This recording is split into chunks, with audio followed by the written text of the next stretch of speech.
that man sitting holding his nose in case it falls off. What's your name, sir? Is it James? Larby.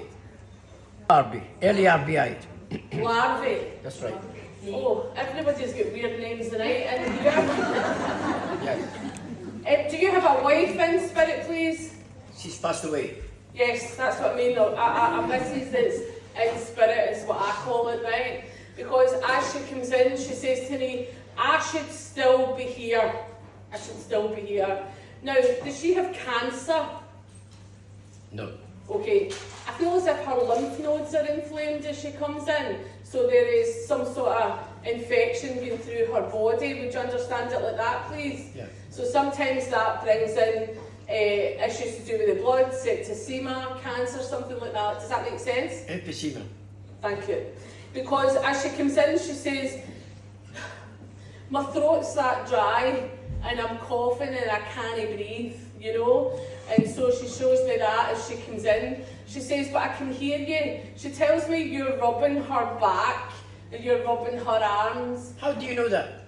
I'm sorry, anyway, so she brings that in, okay?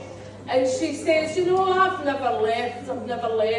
She has a good belief in her God, which I understand. She says she believed in God or the angels, is what she says. She just says her faith. She says, I've seen God, I've seen the angels. And so she brings that faith in to me. You have a son as well, is that correct, please? Yes. And she just says, tell my boy I love him. You understand that? And she says, I want to tell my son how I'm sorry. I may call him in, cry, you got to see my man in crazy. Anyway, tell my boy I love him, tell my boy I love him. She brings in a name like Robert or Robert. Would you understand? What's that name, please?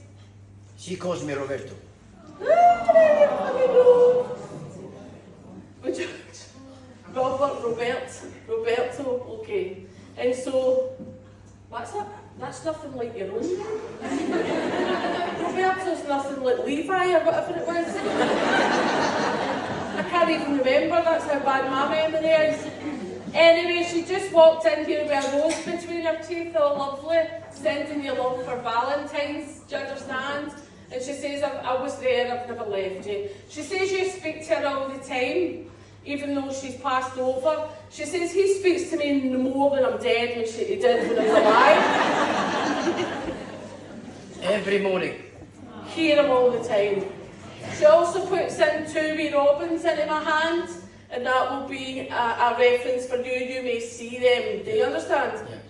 And she says that will be our sign, is what she says. Now, you have a brother in spirit as well, would that be correct?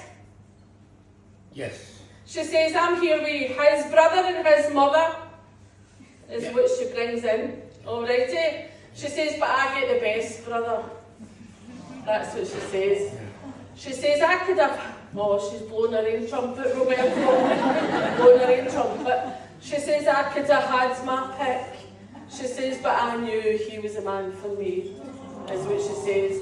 So she's been really romantic this time. But anyway, she just says, your brother's here, your mother's here, we're all together. Can I have a drink?